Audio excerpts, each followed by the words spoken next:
Good morning. How are we today? Sounds like everybody had a good evening, enjoying the conference so far. Again, my name is Adam Krupp. I'm the Commissioner of Indiana's Department of Revenue, and I've been in that role since January of this year when Governor Holcomb took office.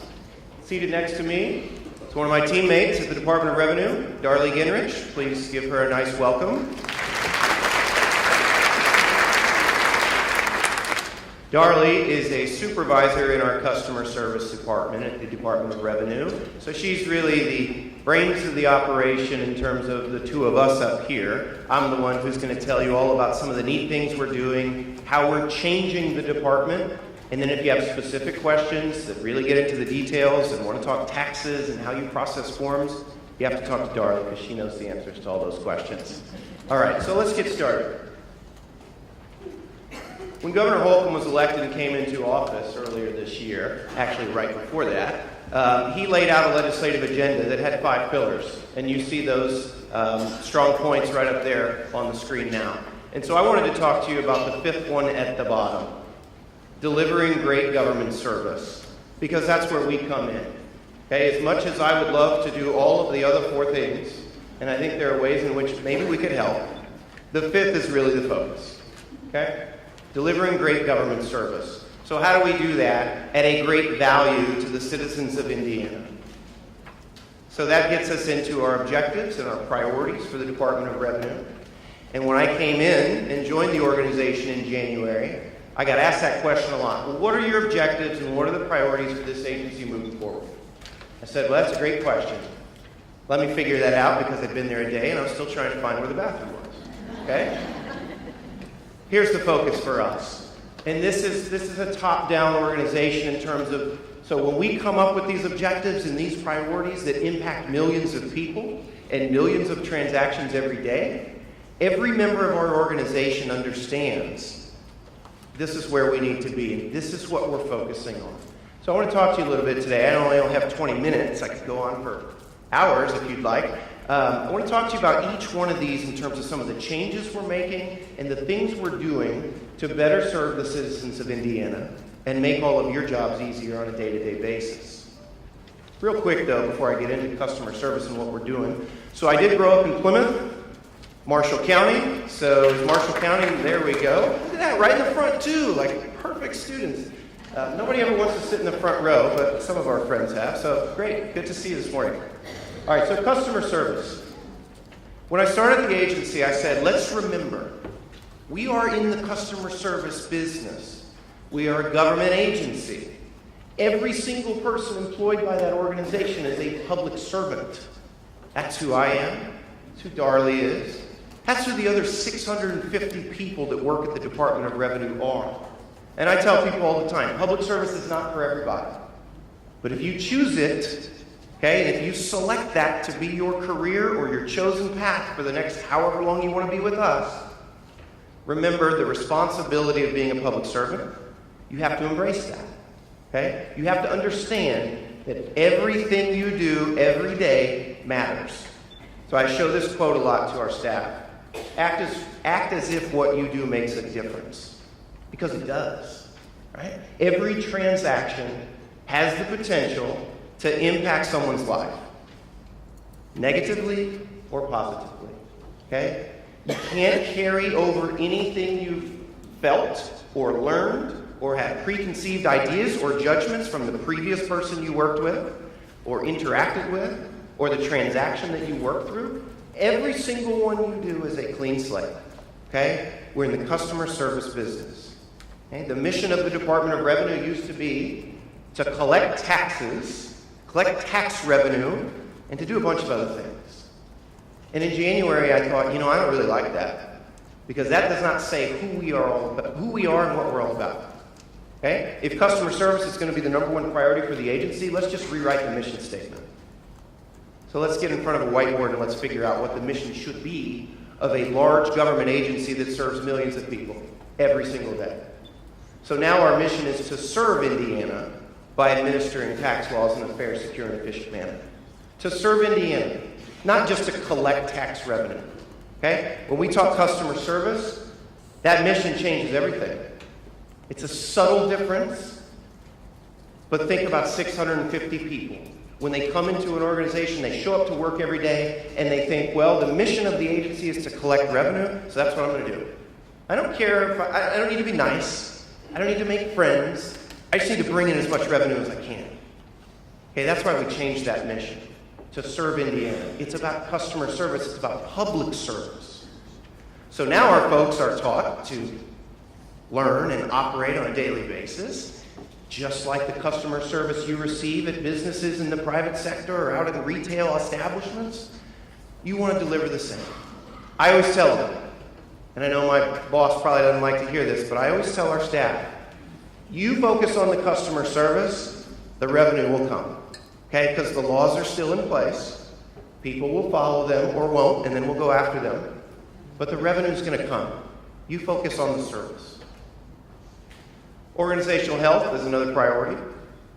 Often large organizations, public or private, they focus on what they're doing outside the agency.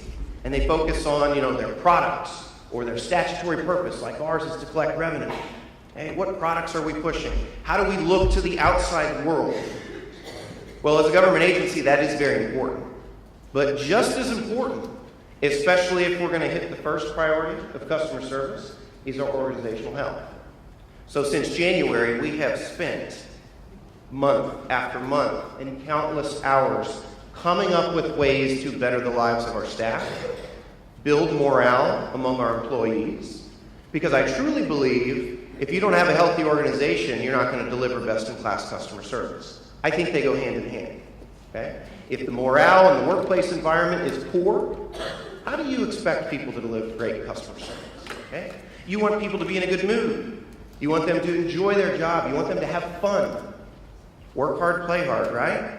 So if they enjoy the environment, they enjoy hanging out with their colleagues, they like some of the things leadership is doing to recognize them on a daily basis, right? We're constantly recognizing, thanking people for their service. If a customer sends an email or makes a phone call that says, so-and-so did a great job yesterday. I gather members of the leadership team, we go down to their workstation or their office and we stand around and we go, hey, I want to read something to you. I want to tell you what I heard yesterday. Great job. Okay? And they love that. Because people are finally coming to them to say, you did a great job, and let me remind you, as a public servant, we appreciate what you do too. Right?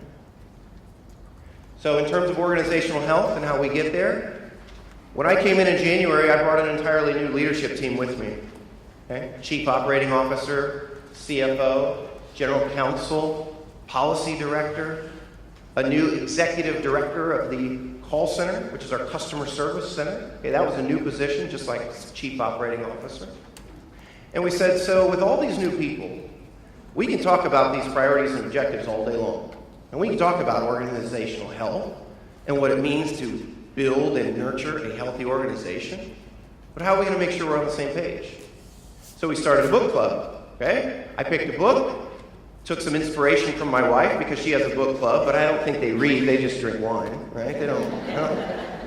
I always say, so what did you guys talk about? Oh, kids, and then which wine we like. I'm like, so nobody talked about the book? Like, at what point is it still a book club? But we actually read the book, and we had our executive team get together, and every week we talked about a chapter. Okay? We finished it recently. But this book, Leaders Eat Last, talks about putting the focus on the entire organization first, and the executive management and the leaders worry about themselves after everyone else is comfortable and after you've taken care of everybody else. Okay? There's a whole chapter in there about changing the environment in which we work. Okay? If you don't like the way the organization is run or the day-to-day morale, just change the environment. Okay? And there are ways to do that. The next one's an easy one for me, because I'm all about collaboration. Okay, coming behind the walls of the Government Center, and in particular the first and second floor of Government Center North, okay, we've got to allow people to come in, collaborate with stakeholders, constituents, speak at events like this just to say, come talk to us. You have my email on the first slide. I tell people to use it, and I mean it. If you send me an email and you don't get a response within a couple of hours, there's a problem. Okay? That's what smartphones are for. If you have a problem, I will try to get it resolved right away. Right? But in terms of collaboration, we create work groups externally. So with the CPA Society, for example, and the Chamber, we'll sit down with them and say, what's a difficult issue that your members are encountering? And someone will say, well, research expense credits are a problem. I said, well, tell me why they're a problem. So it seems like the department doesn't know how to administer it properly. Okay, well, let's figure that out. So now we have a work group, and I think they're meeting next week. CPA Society and Department of Revenue got together to form. And they're going to sit down for a couple of hours initially and just say, here's what we think needs to happen. Let the other folks say, here's how these operate. Let's come together and find out what doesn't match up. Okay? We've got to work together. We have to collaborate. We also have to collaborate internally. Policy, legal, and audit. I was at a conference in Washington, D.C. the last 2 days with a bunch of other commissioners from all the other states, and one of the most common themes was if your policy team, your legal team, and your audit staff are not in sync with one another, working together every day, and if you don't bring the lawyers in at the front end of the audit, you're going to have inconsistency. You're not going to be following the law properly at all times, and you might actually have a siloed operation where people say, stay out of my lane, and then chaos results. Okay? So internally, we're focusing on collaborating as well. If everyone is moving forward together, success takes care of itself. This is for any organization, large or small, public or private. So that's, since January, some of the things we're talking about. You guys have to work together. When I say you guys, I mean our staff. Okay? That's not natural and not very comfortable for them because they're not used to it. I said, well, the only way we're going to get better is if we change some of these things and start doing, more events that focus on transparency and collaboration. And surprise, surprise, actually talk to each other. Okay? Let's talk to each other and let's figure out some of these issues as an organization. Next one's a no-brainer, but I have to put it on there because I believe in it very much. I'm a corporate lawyer by trade. I graduated from law school here at Indiana University in town, and so for the last 15 years I've been a litigator. Practiced in New York City for 9 years, but came back and forth from New York to Indiana for 3 government stops, this being the 3rd. This is the one where I will hope to be for a long haul and not return to New York after this. But compliance as an attorney is a no-brainer. That's not always the case at every level of an organization. Sometimes the lawyers walk around, or the internal auditors walk around, or the compliance folks walk around the floor and people freak out. Like, oh, why are they here? Well, because they're doing their job too, and we're all part of the same team. That's where we talk about compliance and audit and legal. If they're working together, people don't freak out when they start walking down the halls, okay? But also, of primary importance, it's the Department of Revenue. Why wouldn't we be in compliance at all times? Okay? Whatever the law says, that's what we're supposed to do. Whatever the regulations dictate, well, those are the parameters within which we must operate. And to me, that's not even a question. Maybe in the past it has been. And some folks in the room they have an expression on their face, and I see you, that says, Department of Revenue is not doing that. Okay? Well, that'll change, and it's changing now. Okay? But here's the important part. Going back to collaboration, customer service, adding in compliance. If you think that we're not doing something right, and you have long-standing issues, or there's a question right now, a particular matter, a particular reporting, and you're not getting anywhere with the Department of Revenue, come tell us. Okay? We're friendly people. We're very welcoming. Okay? We're trying to promote this come talk to us approach. Okay? I don't care how it's been in the past. It may have been 30 years and you've been in this industry for that long and think nothing ever changes because I've seen 8 commissioners in the last 7 years and it just doesn't change. Well, that's changing now. Okay? Take my word for it. If you come to us, I trust that you'll see a different result. All right? Process improvement. This is a big one. Every single day, we question the process. Okay, the new folks that have joined me, they're all leaders from private sector jobs, so they bring that perspective. right? Our CFO used to be at Ford Warner. Our chief operating officer used to be in the plastics industry in the private sector. Our general counsel, who had some time in state government, was at a large law firm in Indianapolis. I spent a lot of time in a corporate law firm in New York, but also working for other government agencies. So what we enjoy doing, actually, is questioning the process. Well, why do we do it that way? Not to say because it's wrong, but to get folks thinking about it. And the best part is when we get an answer, someone goes, you know, I actually don't know. We've just done that for years. I really don't know why we do it that way. And I say, do you like that we do it that way? They say, well, not really. I say, so let's change it. Let's do it better. Okay? Let's come up with another way. So part of process improvement is measurements and metrics. How do you learn how you're doing so that you can improve where necessary? So we're focusing on KPIs, key performance indicators, whether it's our call center, our tax protest process, okay, turnaround time on refunds that are electronically filed, or reports, and when questions come into us. Let's say folks in this room ask us for a report. We're going to start tracking that. We're going to make sure that you got that report or got the answer to the question you asked in a timely manner. Okay? You can't get better if you're not measuring so that you know where your benchmark is. So we talked about a lot of changes, a lot of focuses, a lot of priorities, things that we're doing at the Department of Revenue. It's a different culture now. There's a whole new mindset in how we approach our job, who we interact with, and what our purpose is, okay, as public servants. So then I thought, well, how do I capture all of this so that people don't forget it the next day, thinking about our staff, okay, both internal and external. We have staff all over the state, as you know. There are 11 district offices. We have auditors located outside the state of Indiana, scattered throughout the country. Okay, wherever there's a large organization, corporation that pays a lot of revenue and taxes into Indiana, we have an auditor in that particular area of the country. So how do we capture everything? If we have a new mission statement, a new vision for the department, okay, what's our brand? When I started, it was clear we had an identity crisis because folks don't know if it's DOR, IDOR, INDOR, or DOR. And I said, that's kind of a problem. Okay, so let's make some choices. But first, let's use a logo. Let's build a brand. Let's identify with something. People are getting sick of hearing me talk about this. And this is the goal, right? You have to have something to strive for, something you want to achieve.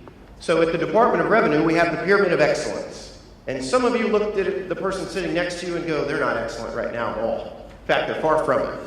But that's okay, because we know that. And I acknowledge that. It takes time to change a culture. And it takes a lot of time to turn an entire ship around in terms of what your purpose and your mission is for any organization. So now we have the Pyramid of Excellence. And this is everywhere in our building. It's on the website. We've given it out to folks who come and meet with us so that they know what we know, which is we have a new mission at the bottom of that pyramid to serve Indiana. And our vision is to become a great place to work while being recognized as the premier tax administrator in the nation. I go to conferences all the time and sit with my colleagues and peers and counterparts at other states, and they're doing great things. But so's Indiana, okay? And they're lagging behind in other areas, but so are we. Our technology is outdated. It can't do the things we need it to do. Our system is almost 30 years old, and it's getting replaced. I'm going to talk to you about that for a minute or two. But this is our brand, right? This captures who we are and what we're about. Going back to the governor's agenda as we entered the legislative session in January, when he laid out his 5 pillars, importantly, he mentioned the Department of Revenue in terms of delivering great services at a great value to the citizens of Indiana. The number one thing on that list is to modernize the outdated state Department of Revenue computer system. And if you have struggled with us in the years past to get information or to perform a basic transaction or to get a simple report so you can reconcile data, understand there is a limitation that is very unfortunate, and that is our revenue processing system, our infrastructure. We call it RPS. It's a 3-letter word which can be confused with a lot of 4-letter words. Okay? That is our infrastructure. It was custom built and designed for the Indiana Department of Revenue. Imagine what it feels like with your phone that's 3 years old or your laptop that's 2 years old. It starts to slow down, right? They always say, well, that's obsolete after 4 years anyways, so it's time to buy a new one. The entire system on which our organization is built and processes millions of transactions every day is 30 years old. It's on mainframe technology. There's only a small handful of people that can even design and recode and reprogram it for us. Okay? All amended returns in the state of Indiana have to be done manually by paper, and it takes 6 months. That's unacceptable. They tried to reprogram RPS a couple of years ago, and guess what happened? An amended return to our system was a second return. Everything was doubled. It couldn't reconcile the differences. I said, well, that's not good. Okay? But the good news is there's a replacement coming. But real quick before I get into that, I do want to point out, because we have a lot of auditors in the room, right? You like numbers. Just to give you a sense of why we need a new system and why we need to better serve, look at the numbers that the Department of Revenue does. And this is on an average, a typical year. Okay, these are the numbers from our most recent year, fiscal year. They are in our annual report, which is now posted online. I would encourage you to take a look at that. The annual report doesn't just have numbers and pie graphs and charts, but it tells our story. A little bit of my background, but also what I believe in and what I want this agency to do moving forward. And some of the other individuals that have joined us in January. Okay, you can hear our story. But look at the number there at the bottom. $18.7 billion. That is how much we collected last fiscal year. And you can see all of the types of sources of revenue that comprise that $18.7 billion. Millions and millions and millions of transactions. We have a huge return processing center out by the airport. Okay? It's in the Reagan complex, okay? The industrial park. That's where all the 3.5 million individual tax returns are processed. And great Hoosiers, just like yourselves, your friends, your neighbors, your family members, they're working out there every day to process those transactions. Okay? So we have to have a new system that can make sure all of this is done correctly. I've been told stories of recent years past where errors were made, very significant errors, like, I don't know, a couple $100 million was lost, and then it was found. But it was found in a place it wasn't supposed to be in. I don't know, the year 2012 rings a bell. Okay? A lot of those problems happen because of a system that can't track it properly, that can't distribute the way it's supposed to according to statute, that can't generate reports so that people can reconcile that data whenever they want. So we've launched the procurement of an integrated tax system. Half the country has one of these, okay? And when I say one of these, it's a new system. It is designed to function solely for a revenue agency. It's innovative, it's high-tech, it's transparent, it allows you to press a button and generate a whole report and get that report whenever you want. Okay? It helps identify non-filers.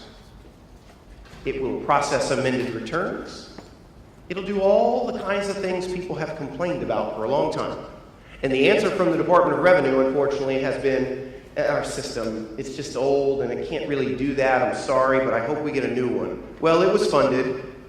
The proposals came in. We're scoring them now. Okay? By the end of the year, maybe January, we're going to have our winning bidder so that we will have built for us the system of the future. And other states have these systems, so we can reach out to them and say, what works, what doesn't. If you have requests of transactions, reports, data that you would like to see that you haven't had access to before, or we're told we just can't do that, now is the time. Okay? We are designing, the system at its core already exists, but we're designing it for Indiana to better serve everyone that we interact with, and that includes all the folks in this room. Okay? So you have my email. other contact information's on the web. If you have an idea to say, I hope that your new system can do this, tell me, otherwise we won't know, okay? And we'll do everything we can to make sure that it can do just that. All right, so as I wrap up and then turn it over to my colleague, I want to talk about some of the key initiatives and things that we do behind the scenes that go beyond just auditing and collecting money. Because before I got to the Department of Revenue, and by the way, even a year ago, I never imagined in my wildest dreams that's where I would be. I thought they audited and collected a lot of money. And they do both of those things pretty well. But we also do a lot of other stuff. Fraud prevention and identification protection. Indiana is actually recognized as one of the top 5 states in the country at doing just that. Behind the scenes, we have teams of people working every day to make sure all of those individuals, hackers, people sitting in basements, people overseas who create fake social security numbers and fake identities on a regular basis, aren't trying to steal that money from our database or aren't trying to divert a refund from this person over there instead. Okay? So we're behind the scenes doing that every day.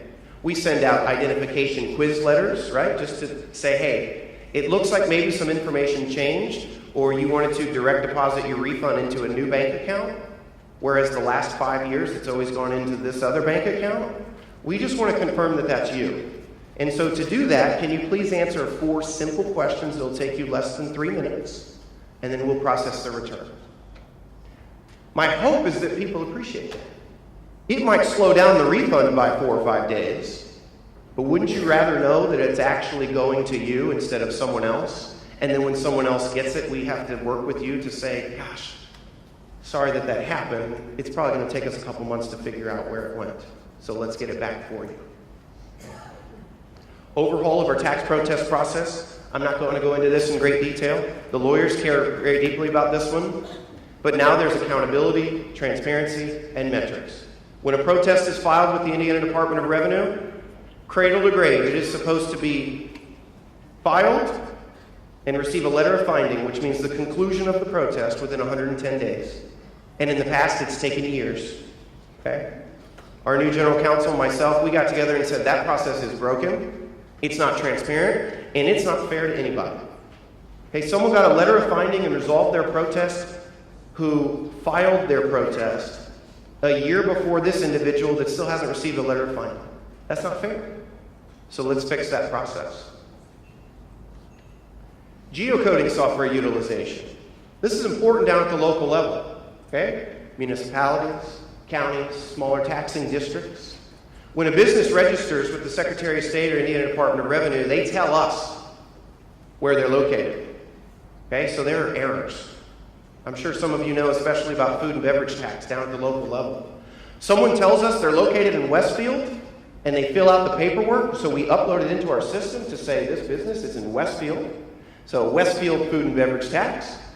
Well, come to find out, they're actually in Cornwall. Okay? So they're collecting, remitting to us, and then we serve as a pass-through to then get that money back to Westfield. But then we find out the business is in Cornwall. Well, now wait a minute. So Westfield owes Carmel some money. Okay? So geocoding solves that problem. And it's much more sophisticated than this picture. But the software, when you put in the address, the software says that is exactly where you're located. And the system has all the boundary lines for the taxing districts. So there's no question. Okay? People don't have to self-select and voluntarily choose.